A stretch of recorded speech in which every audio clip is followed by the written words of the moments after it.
ಮೈಸೂರು ರಣಕಣ ರಂಗೇರ್ತಾ ಇದೆ. ಕಾಂಗ್ರೆಸ್ನಿಂದ ಭರ್ಜರಿಯಾಗಿ ಗಾಳ ಹಾಕಲಾಗ್ತಾ ಇದೆ. ಬಿಎಸ್ವೈ ಆಪ್ತ ಶಾಸಕ ಎಸ್ಟಿಎಸ್ ಆಪ್ತನಿಗೆ ಈಗ ಕಾಂಗ್ರೆಸ್ ಗಾಳ ಹಾಕೋದಕ್ಕೆ ಮುಂದಾಗಿದೆ.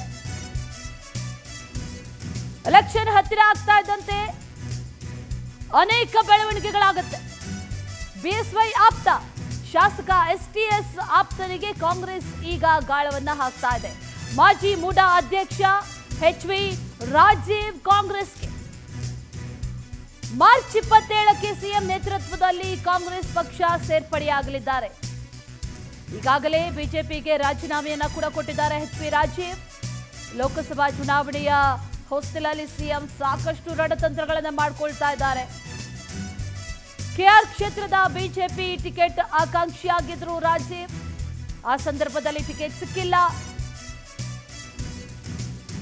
ತಟಸ್ಥರಾಗಿದ್ರು ರಾಜೀವ್. ಯಾವುದೇ ನಿರ್ಧಾರವನ್ನ ತೆಗೆದುಕೊಂಡಿಲ್ಲ. 2013ರ ಕೆಜೆಪಿಯಿಂದ ಸ್ಪರ್ಧೆ ಮಾಡಿ ರಾಮದಾಸ್ ಸೋಲಿಗೂ ಕೂಡ ಕಾರಣರಾಗಿದ್ರು. ಕೆಆರ್ ಕ್ಷೇತ್ರದಲ್ಲಿ ತನ್ನದೇ ಆದಂತ ಹಿಡಿತವನ್ನ ಹೊಂದಿದ್ದಾರೆ ಎಚ್.ವಿ. ರಾಜೀವ್. ಕಳೆದ ಬಾರಿ ಟಿಕೆಟ್ ಸಿಕ್ಕಿರಲಿಲ್ಲ ವಿಧಾನಸಭಾ ಎಲೆಕ್ಷನ್ಗೆ. ಆ ಸಂದರ್ಭದಲ್ಲಿ ತಟಸ್ಥರಾಗಿದ್ರು.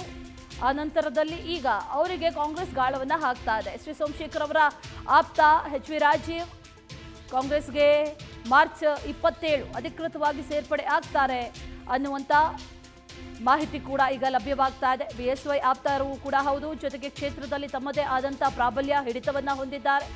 ಆ ನಿಟ್ಟಿನಲ್ಲಿ ಕಾಂಗ್ರೆಸ್ ಮುಖಂಡರು ಈಗ ಎಚ್.ವಿ. ರಾಜೀವ್ಗೆ ಗಾಳ ಹಾಕೋದಕ್ಕೆ ಮುಂದಾಗಿದ್ದಾರೆ.